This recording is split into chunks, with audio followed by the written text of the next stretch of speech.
Alright, so I forgot to mention at the beginning of my last video, this is strictly for educational purposes only. I'm not a legal expert. This is not tax advice, legal advice, or financial advice. So, credit repair and boosting. By the way, this is something I haven't done fully myself. The actual repair part of the process that might take a little bit longer than the boosting, but it's something I'm gradually implementing, and it's a longer term route, but it's definitely effective. So step one, hold on, let's get into credit first. So what is credit? Credit is your ability to pay back debts, and banks and lenders look at your credit score to determine whether or not you can pay them back on time. So, personal versus business. Personal has a lot of things that are unfavorable, like they look at utilization, type of accounts, payment history, all that stuff. Business credit, they want to make sure you can pay back the debt. And as long as you pay back the business debt, then the business stays in good standing as far as that regard. So, how to have no interest and avoid negative reporting on personal credit. So, there's a difference. A lot of people don't know this, that there's a difference between the due date they give you and the actual billing date that they actually report if you don't pay on that day.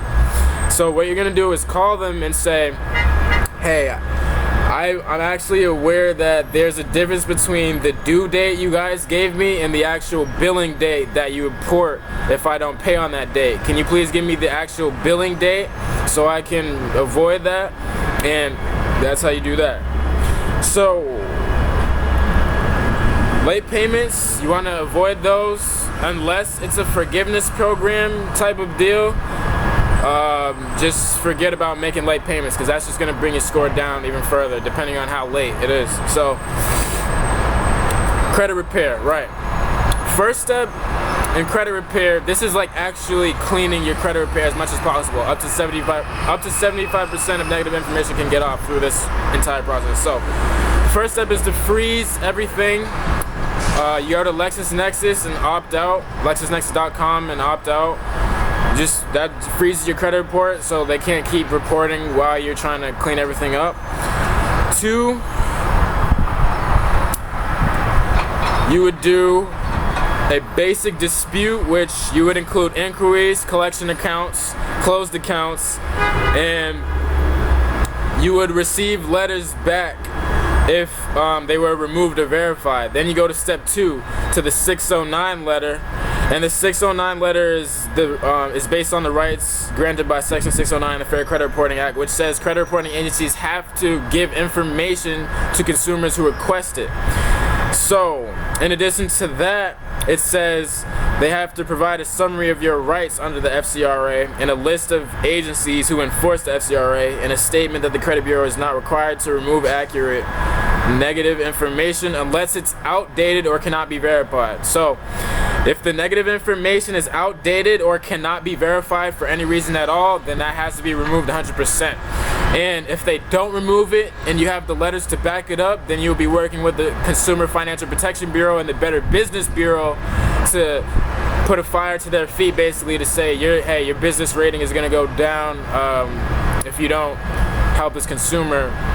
Okay, you get the point. So, now, step 3. Immediately after you receive your results, this is when you would do the validation of debt to creditor. Now, whichever accounts were verified, you would put them in the validation of investigations letter. And you send this letter to the creditors, not the bureaus. Now, you don't have to write anything special, but you just write before the letter to the creditors, you write to the bureaus and request a disclosure of information. Sorry, my phone is acting out. 1 second. Okay. Alright, so Now, you should always draft your own letters to the credit bureaus based on your specific credit report information. So the first thing, even before freezing it, you want to get your credit report and look for minor things like misspelled names, misspelled addresses, and look at all three of your reports, because under the FCRA, all three of those reports have to have 100% accurate information. If they don't on every single one of them, that information has to be removed. And I actually have a site for you guys. It's called My Credit Approval. This is not a sponsorship, by the way. This is just someone I was networking with put me on to this website. It's called My Credit Approval. I'll be putting a link in the description. It basically helps you dispute, and it crafts letters based on your specific situation that you can send to the bureaus and creditors to start removing some of these things off your report. I'll be leaving that in the description. So now, you should always write your own letters based on your specific information. And as with all correspondence with credit bureaus, send your letters via certified mail so you can track the receipt of letter and time sponsor from the credit bureaus, obviously. Now, the FCRA doesn't dictate a specific time frame for a credit bureau to respond to a disclosure request made under Section 609. 30 to 45 days is a reasonable time. So, credit report dispute companies. This is when you will start getting government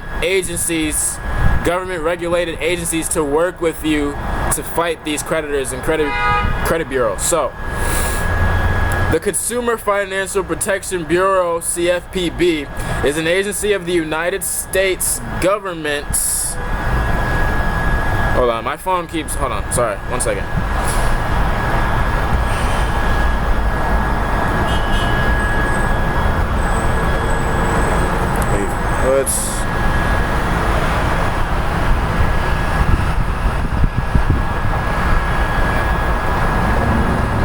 Okay, back. All right, we're back.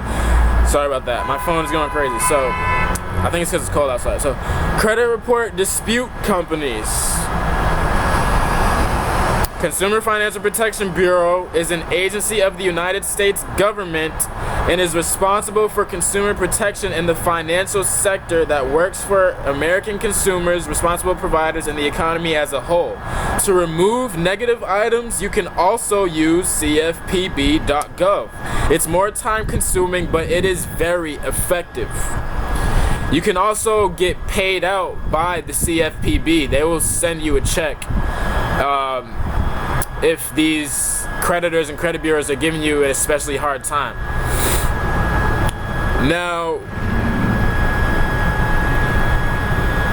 you also have the Better Business Bureau, which is a private nonprofit organization with the mission to advance marketplace trust.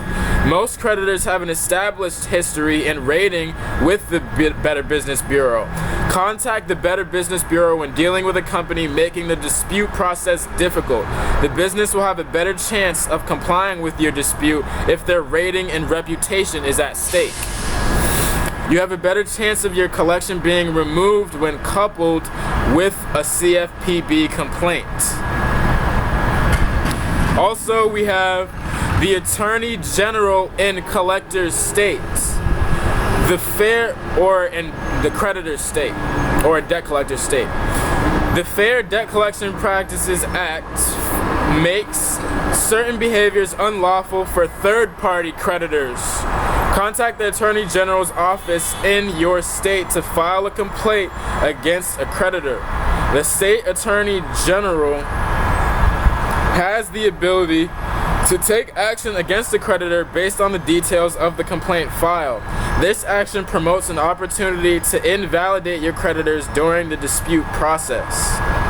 So, there you go. That's three extra routes you can go.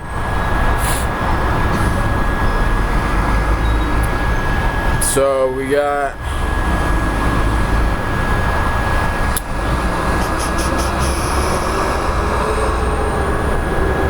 okay, so now late payments. We already talked about this. Try not to make late payments unless it's a forgiveness program.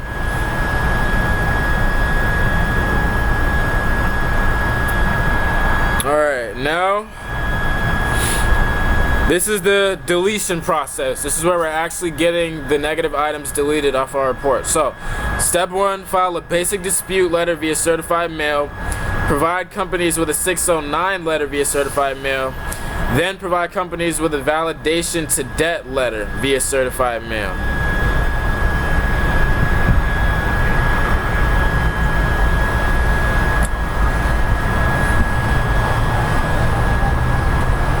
Now, when you go through the deletion process, always keep your letters. It is illegal for credit bureaus to put negative items back on your report once it has been deemed unverified or inaccurate. If they ever add it back to your credit report, file a report with CFPB.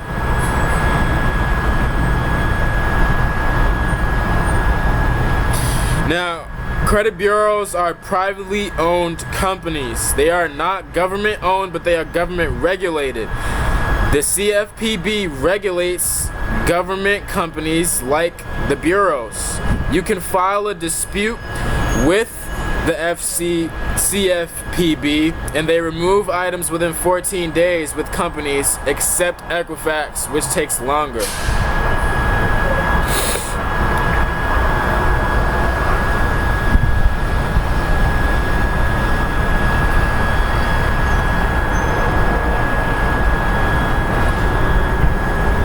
Okay, so we went over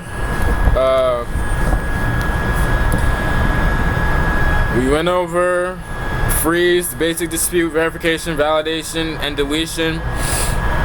And I'll probably be making a part 2 to this video to show you what some of those letters look like and examples and things. But you can Google all these examples as well. So,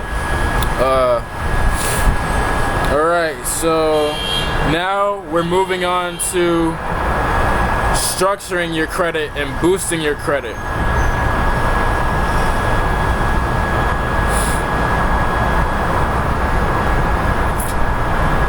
Now, ideally, obviously, you want to have as little negative info on there and as much good info with history on there.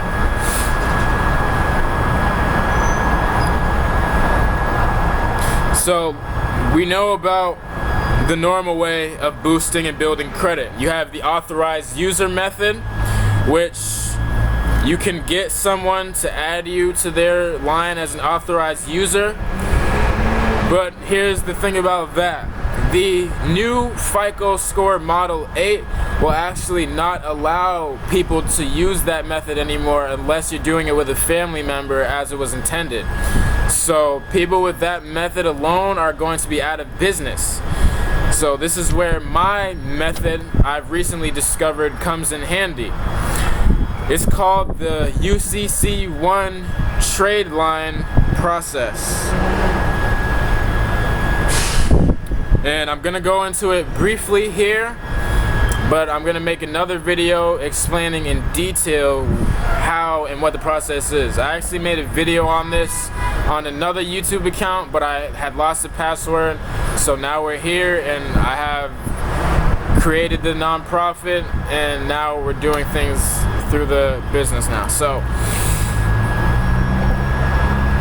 all of this process of boosting is you're taking the same approach a bank or a lender would, and you're making a private loan on the private side with your own private documents, your own promissory note, your own security agreement, and you're publicly filing that with a UCC-1 so that any investigating credit bureaus can see that you have completed payment history with a lender.